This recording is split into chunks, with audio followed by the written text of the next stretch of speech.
भूतले श्रीमते जय पताका समनेति नामिने नमः आचार्य पादाय निताय कृपा प्रदायिने घोर कथा धामदाय नगर ग्राम तारिणे नमो विष्णु पादाय कृष्ण पृष्ठाय भूतले श्रीमते भक्ति वेदांत स्वामिने के नामिने नमस्ते सारस्वती देवी गौरवाणी प्रचारिणे निर्विशेष शून्यवादी पाश्चात्य देशताय जय श्री कृष्ण चैतन्य प्रभु नित्यानंद श्री अद्वैत गदाधर श्रीवासादि श्री गौर भक्त वृंद हरे कृष्ण कृष्ण कृष्ण हरे हरे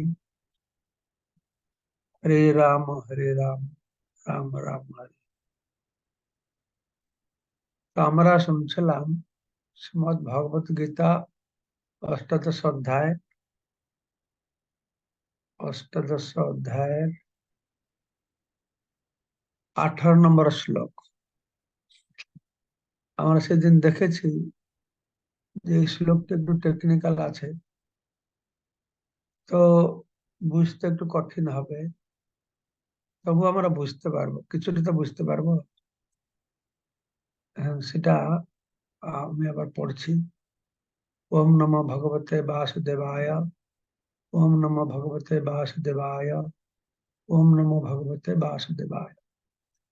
ज्ञानम ज्ञेयम परिज्ञाता त्रिविधा कर्म चोदना करणम कर्ता इति त्रिविधा करणम कर्म कर्ता इति त्रिविध कर्म संग्रह।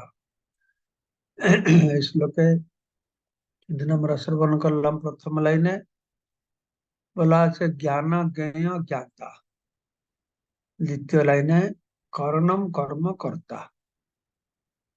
প্রথম লাইনে একটা শব্দ ব্যবহার করেছে কর্ম চোদনা, দ্বিতীয় লাইন রয়েছে কর্ম সংগ্রহ। জ্ঞান জ্ঞেয় জ্ঞাতা করণ কর্ম কর্তা আমরা মোটামুটি বুঝতে পারলাম। এই চোদনা আর সংগ্রহ সেটা একটু ডিফিকাল্ট হচ্ছে বুঝতে, তার উপর একটু অনুধাবন করতে হবে। তো সেদিন আমরা শ্রবণ করেছিলাম যে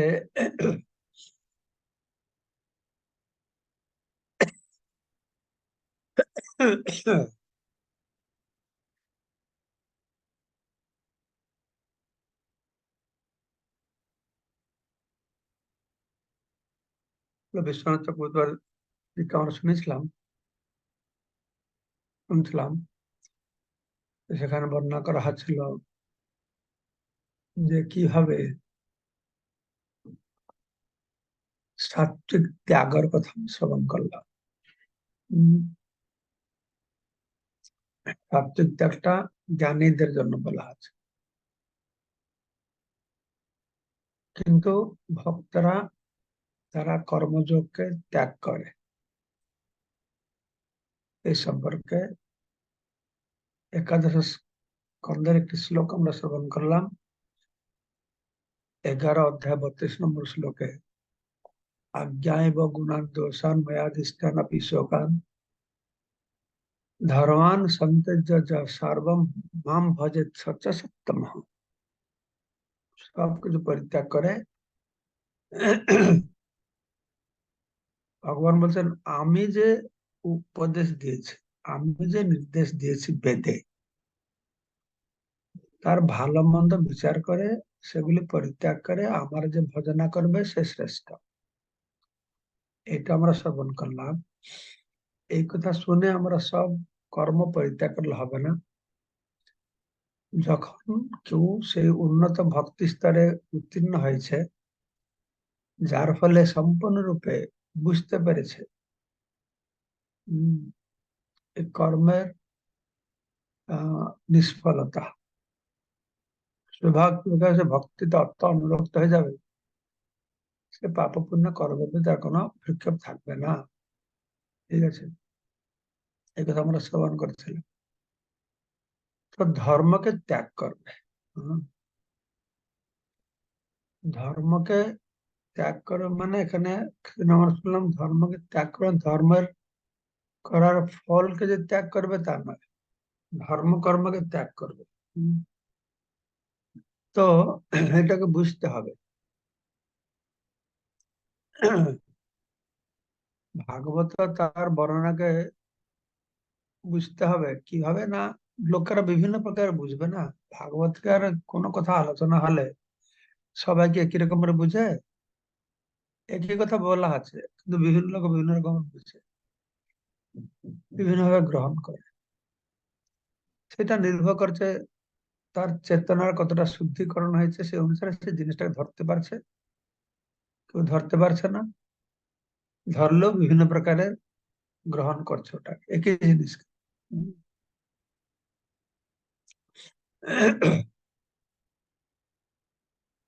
ব্যাপার হচ্ছে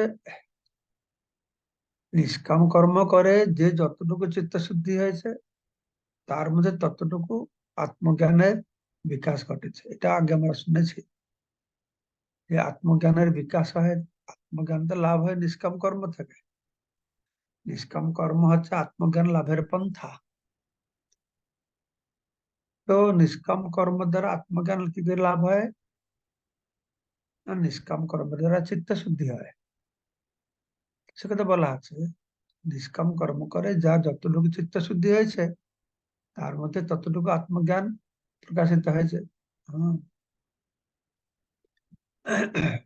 সেই জন্য বলা আছে সে সন্ন্যাস গ্রহণ করলেও এই আত্মজ্ঞানকে পূর্ণমাত্রে লাভ করতে হলে তাকে এই কর্মযোগ করতে হবে, অর্থাৎ নিষ্কাম কর্ম করতে হবে। সন্ন্যাস মানে কি? সন্ন্যাস মানেই তো সে কর্মঠ হয় না, সন্ন্যাস জীবন যাপন করছে না। তো সন্ন্যাস জীবন যাপন করবার সময় তো সে কর্মকে পরিত্যাগ করবে, কি করে হবে? সেজন্য তাকে নিষ্কাম কর্ম করতে হবে। নিষ্কাম কর্ম করে আস্তে আস্তে যতটা তার চিত্ত শুদ্ধি হবে ততটা বেশি আত্ম উপলব্ধি হবে। হুম, পূর্ণ চিত্ত শুদ্ধি হয়ে গেলে পূর্ণ আত্ম উপলব্ধি হয়ে যাবে। যে পর্যন্ত পূর্ণ আত্ম উপলব্ধি না হয়েছে ততক্ষণ তো কর্ম করতে হবে, নিষ্কাম কর্ম, তাই না? হুম, যখন পুরা চিত্ত শুদ্ধি হয়ে যাবে,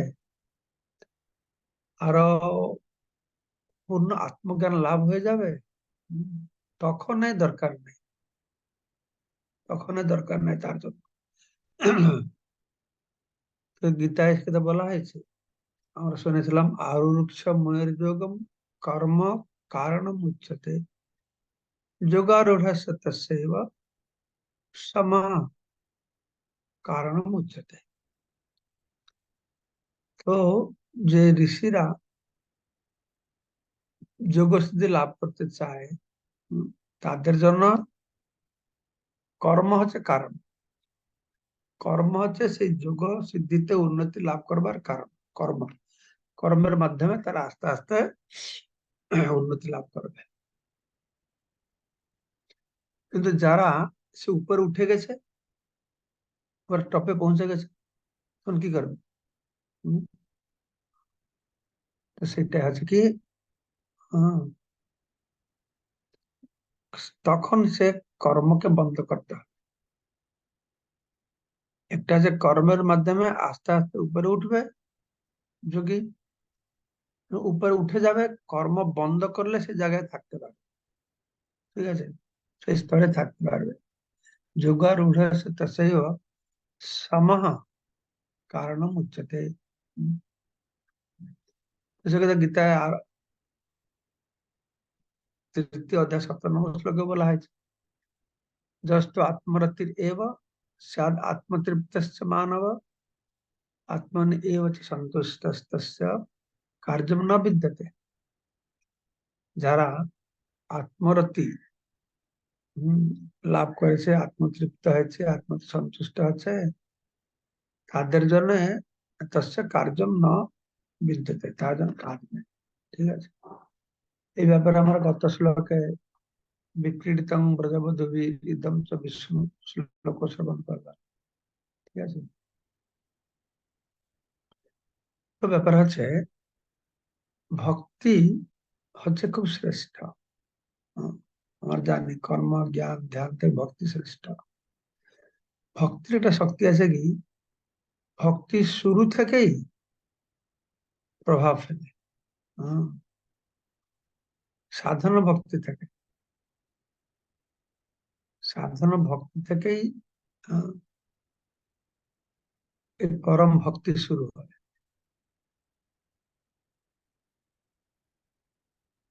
যে আমরা যারা ভৌতিক রোগের দ্বারা জড় বন্ধনে আবদ্ধ হয়ে রুগ্ন অবস্থায় রয়েছি, কত দুঃখ কষ্ট পাচ্ছি,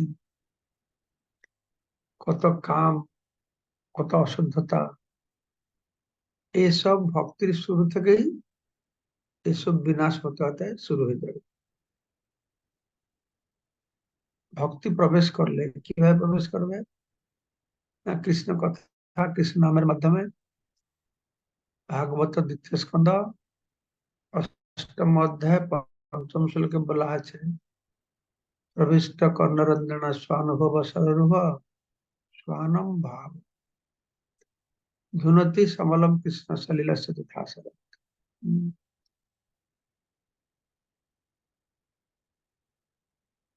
কৃষ্ণ, এই কৃষ্ণ নাম, কৃষ্ণ কথা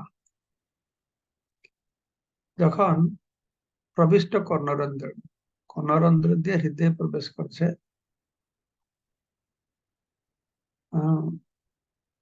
তখন সে কি করছে, না ধুনতি সমলম, সমস্ত মহিলাকে দূরীভূত করছে, কাম ক্রোধ সব আস্তে আস্তে দূরীভূত হচ্ছে। তো যেভাবে শরৎ ঋতুতে পুকুরের জল পরিষ্কার হয়ে যায়, ব্যাপার আছে যদি ভক্তি শুরু করলেই হৃদয় পরিষ্কার হবে, চিত্ত শুদ্ধি হবে, তাহলে কর্তব্য কর্ম করা কি দরকার? আমরা শুনে আসলাম কর্তব্য কর্ম করো, কর্তব্য কর্ম করে ফল ভগবানকে নিবেদন করে নিষ্কাম কর্ম করো, তাহলে চিত্ত শুদ্ধি হবে। এখানে আমরা শুনছি ভক্তিং পরাং ভগবতী প্রতিলভ্য কামান হিত রোগম আশো অপর্ণতি অচিরেণ ধীরা। যে ভক্তি কথা শ্রবণ করলেই হৃদয় পরিষ্কার হয়ে যাচ্ছে, ধুনতি সমলম, কৃষ্ণ কৃষ্ণ কথা হৃদয় পরিষ্কার করছে। তো দুটো কথা আমরা শুনলাম, একটা হচ্ছে কর্তব্য কর্ম করা, নিষ্কাম কর্ম করা, চিত্ত শুদ্ধি হলে আত্মজ্ঞান। আরেকটা বলছে না, শুধু ভক্তি করো, ভক্তিতেই চিত্ত শুদ্ধি হয়ে যাবে, আর চিত্ত শুদ্ধি হলে তো অবশ্যই আত্মজ্ঞান হবে। হম, এই শ্লোকে যা বলা হচ্ছে সেটা আমরা আলোচনা করি, সেটা বিষয়ে এখনই প্রাধান্য দেওয়া হচ্ছে। তো জ্ঞান, জ্ঞানের পন্থা, জ্ঞানের পন্থা কি, না সেই রকম কর্ম করো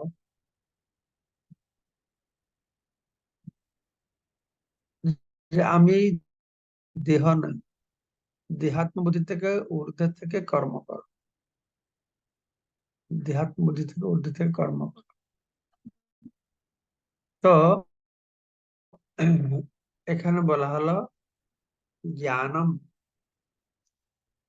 জ্ঞানম মানে কি, মানে জ্ঞান লাভের পন্থা।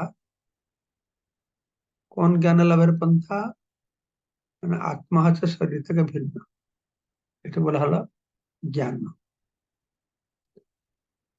আরো জ্ঞেয়, এই জ্ঞানের দ্বারা জানার বিষয়টি কি, না আত্মা। তো জ্ঞানের আধার কে, এই জ্ঞানকে ধারণ করছে কে, সে হচ্ছে জ্ঞানী। হ্যাঁ, যে জানে, জানা, জানার উপায়, যাকে জানা হয় যে জানে। হুম,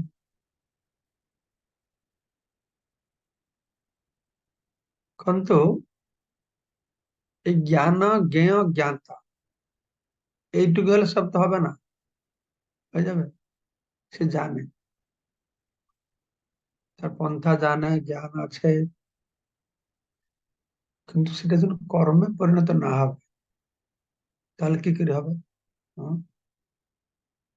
শুধু জ্ঞান স্তরে থাকলে হবে না।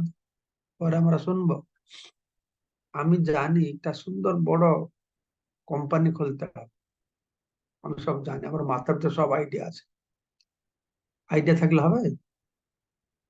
যখন এটা কর্মে পরিণত হবে, তবে না সেই জ্ঞানটা ফলপ্রসূ হবে। জানা থাকলে কি হবে? হুম?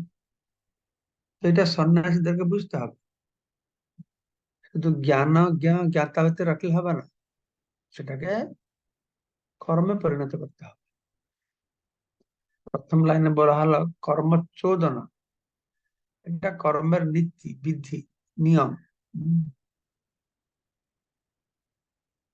কর্মের শিক্ষাটা, জ্ঞান জ্ঞেয় জ্ঞাতা হচ্ছে কর্মের শিক্ষা বা নীতি বা বিধান।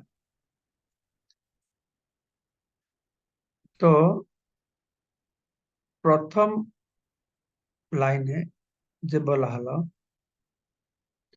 জ্ঞান জ্ঞেয় জ্ঞাতা, দ্বিতীয় লাইনে করণ কর্মকর্তা ফলো করছে। একটা কোন জিনিস জ্ঞান স্তরে আমরা যদি প্রকাশিত হয়, তা পরবর্তী অবস্থা কি? এটা কর্মে পরিণত। বুঝতে হবে জ্ঞান স্তরে এটা সূক্ষ্ম, কোনো কিছু প্রকাশ পাওয়ার আগে সেটা আমাদের ভিতরে সূক্ষ্ম বা জ্ঞান স্তরে রয়েছে, সেটা স্থূলভাবে কর্মে প্রকাশিত হচ্ছে। উম, তো এই জ্ঞান মানে কি? জ্ঞান মানে কর্ম হলো। জ্ঞান মানে কি করে কর্ম হলো, এটা একটু বুঝি আমরা। এখানে বলা হতো করণ। হম? জ্ঞান মানে মানে কর্ম করার পন্থাকে জ্ঞান বলা হয়, তাকে করণ বলা হচ্ছে। করণ মানে কি? ইন্দ্রিয়। তো আমি যা বুঝছি, হ্যাঁ, তো জ্ঞান মানে কি? আমরা অনেকবার আলোচনা করছি, জ্ঞান মানে যার দ্বারা কিছু জানা হয় তাকে বলে জ্ঞান। ঠিক আছে? তো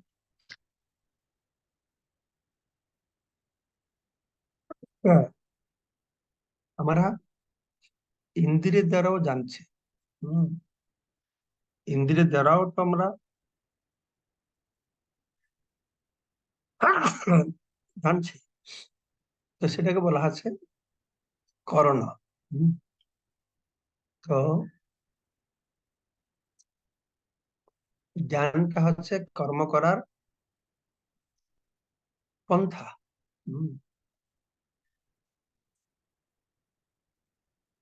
তো জ্ঞান হচ্ছে যার যেটার দ্বারা আমরা জানছি, আর জ্ঞেয় হচ্ছে যাকে জানছি। হ্যাঁ? কাকে জানছি? না, জীবাত্মাকে জানছি। ঠিক আছে? জীবাত্মাকে জানছি। তারপরে জীবাত্মাকে জানলাম, আর যে জানে, হ্যাঁ, যে জ্ঞানটাকে ধারণ করেছে, এই তিনটাকে বলা আছে গ্রামার, ব্যাকরণ অনুসারে আহ, ব্যাকরণ অনুসারে আহ, কি বলা আছে, করণ কর্মকর্তা, এরকম কিছু বলা আছে। করণ কর্মকর্তা, করণ কারক আছে না, করণ কারক, কর্মকারক, কর্তা কারক, এরকম আছে, স্কুল আমি পড়েছিলাম, ভুলে গেছে।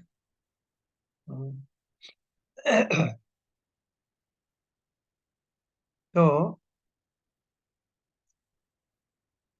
নিষ্কাম কর্ম করতে হলে এই নিষ্কাম যে কর্ম করা আছে এটা বলা হলো কর্ম সংগ্রহ।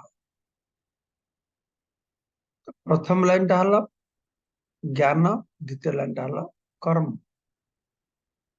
না কর্ম সংগ্রহ, মানে কর্মচোদনা। কর্মচোদনা মানে জ্ঞান জ্ঞেয়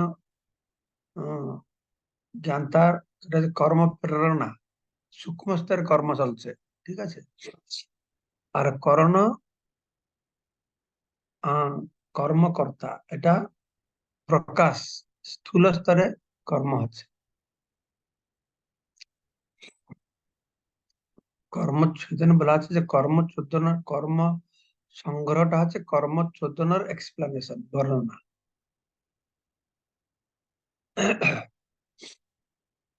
তো এইভাবে যে জ্ঞান লাভের পন্থা, আর জ্ঞেয় বস্তু, আর জ্ঞানতা, হ্যাঁ, এই তিনটে হচ্ছে নিষ্কাম কর্মের ভিত্তি। নিষ্কাম কর্মের ভিত্তি, নিষ্কাম কর্ম প্রকাশিত হওয়ার আগে এই তিনটা স্তরে কাজ হয়, ঠিক আছে। এটা আছে, ব্যাপার আছে শাস্ত্রতে, এই যে জ্ঞানকাণ্ড, আর এটা আছে কর্মকাণ্ড। হুম, জ্ঞান নিয়ে আলোচনা আছে, কর্ম নিয়ে আলোচনা আছে। তো এটা মানে যারা সন্নিষ্ঠ ভক্ত, হুম, সকাম কর্ম, তাদের উদ্দেশ্যে এটা বুঝে বলা আছে যে কিভাবে এই জ্ঞান জ্ঞেয় জ্ঞাতা, তারা হচ্ছে কি না, এই তিনটে বস্তু হচ্ছে একটা কর্মের বিধান।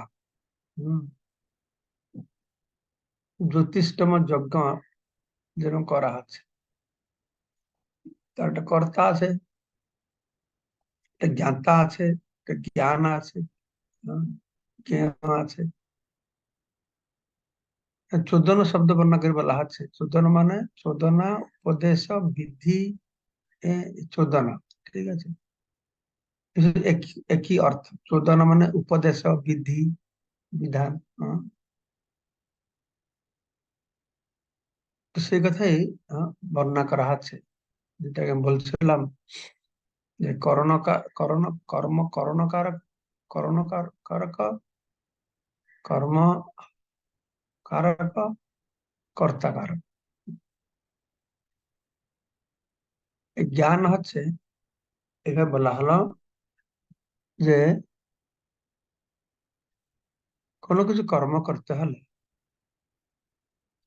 হুম, কিভাবে কর্ম করা যাবে, না জ্ঞানের দ্বারা। জ্ঞান না থাকলে কর্ম করবে কি?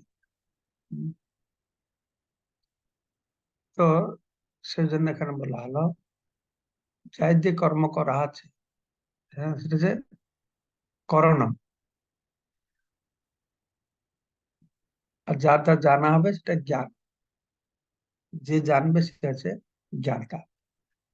তো এটা করণকারক, মানে যার দ্বারা করা হবে করণকারক। হম, আর যাকে জানবে, যার দ্বারা জানা হবে বা করা হবে, দুটাই করণকারক। যাকে জানবে, যা করবে, এটা হলো হম জ্ঞেয়। জ্ঞেয় শব্দটা হচ্ছে কি হ্যাঁ, কর্মকারক। তারপর হচ্ছে কর্তাকারক, যে জ্ঞাতা, যে কর্তা, তা হলো কর্তাকারক। হুম।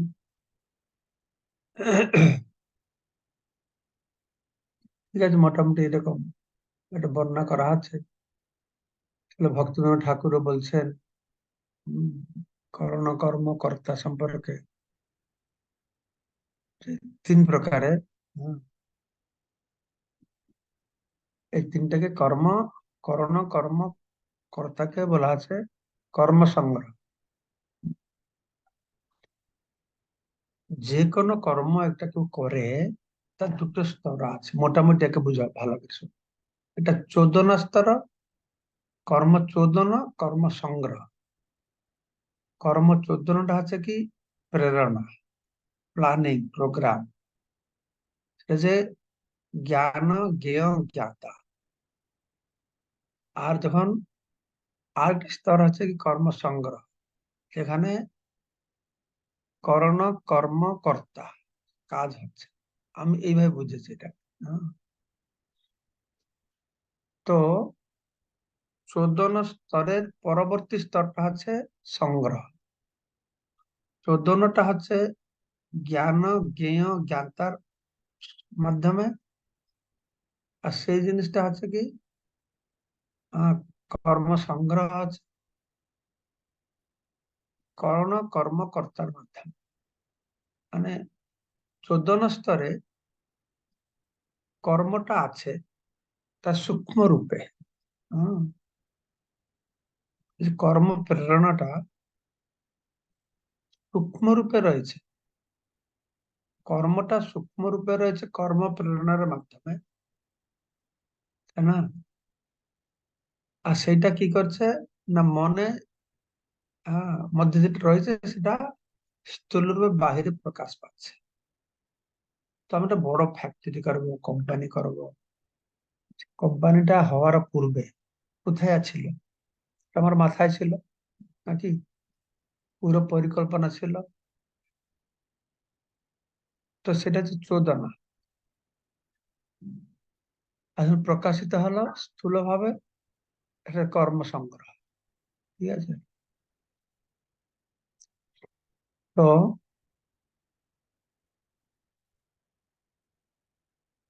এইভাবে তিন প্রকারে বিভক্ত করা হলো। হম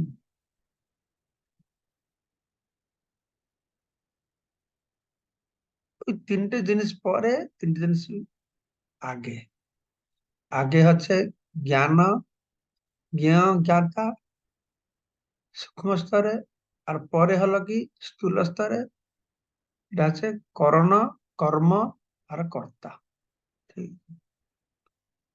তো প্রভুপাদ সেই জিনিসটাকে আহ, সুন্দর বর্ণনা করেছেন। তিনি বলছেন, প্রভুপাদ এটা জিনিস আট করেছেন যে আমাদের সাইকোলজিক্যাল প্রসেস, মনস্তাত্ত্বিক বিচারে থিঙ্কিং, ফিলিং, উইলিং, চিন্তা করছে, অনুভব করছে আর ইচ্ছা করছে। হুম, এটা হচ্ছে কর্ম প্রেরণা। এটা কর্ম প্রেরণা। এটা থাকলে তারপরে কর্ম হবে নাকি? তারপরে শ্লোক আছে জ্ঞানম কর্ম চ কর্তা চ ত্রিবিধ গুণভেদত উচ্যতে গুণ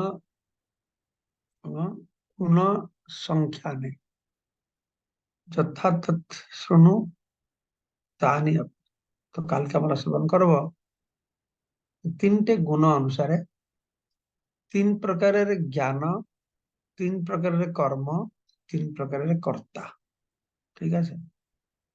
কালকে এটা আমরা শ্রবণ করবো। তো আজকে আপনারা যদি কোনো প্রশ্ন থাকে জিজ্ঞাসা করো।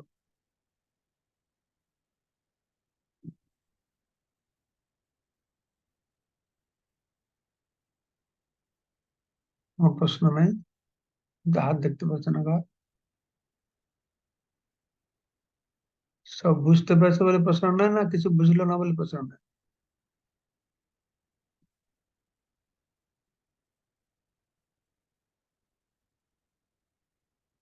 ঠিক আছে, কোনো প্রশ্ন নেই তাহলে খুব ভালো। আমাকে আর বেশি কথা বলতে হবে না। শুনতে পারছো আমার কথা? হ্যাঁ মহারাজ, শোনা যাচ্ছে মহারাজ। ওকে, ঠিক আছে। তাহলে তোমরা আমি যা বললাম সেটা একটু বেশি করে ভালো করে অনুধাবন করো। কে বুঝতে পারলে একজনকে বলবে একটু, একটা লাইন করে, যতটুকু বুঝলো। কেউ মনে রাখতে পারলো তিনটে তিনটে ছয়টা শব্দ? কেউ মনে রাখতে পেরেছে এই ছয়টা শব্দ? সুধাময় প্রভু বলুন তো, ছয়টা শব্দ কি? হরে কৃষ্ণ মহারাজ, দণ্ডবত প্রণাম। তো মহারাজ এখানে বলছে জ্ঞানাং মনে হচ্ছে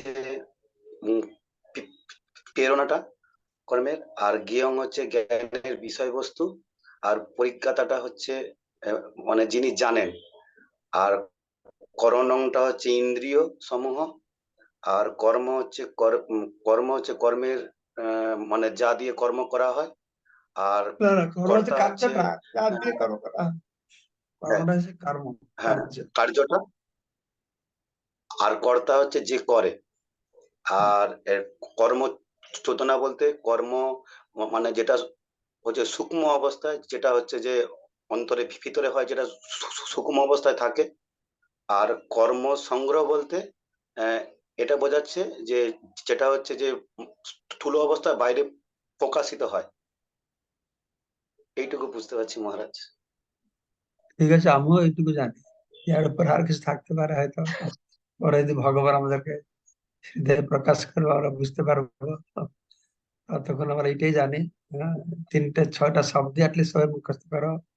জ্ঞান জ্ঞেয় জ্ঞাতা, করণ কর্ম কর্তা। ঠিক আছে, একটা আছে কর্ম চোদনা, একটা আছে কর্ম ই সংগ্রহ। ঠিক আছে, তাহলে সবাইকে অশেষ ধন্যবাদ আজকের এই গীতা অমৃত অনুষ্ঠানে যোগদান করবার জন্য। বাঞ্ছা কল্পতরুভ্যশ্চ বাঞ্ছা কল্পতরুভ্যশ্চ কৃপা বিন্দুসার সিন্ধুভ্য এব পতিতানাং পাবনেভ্যো বৈষ্ণবেভ্যো পতিতানাং পাবনেভ্যো বৈষ্ণবেভ্যো বৈষ্ণবেভ্যো নমো নমো নমঃ। নমঃ। হরে কৃষ্ণ হরে কৃষ্ণ প্রভুপাদ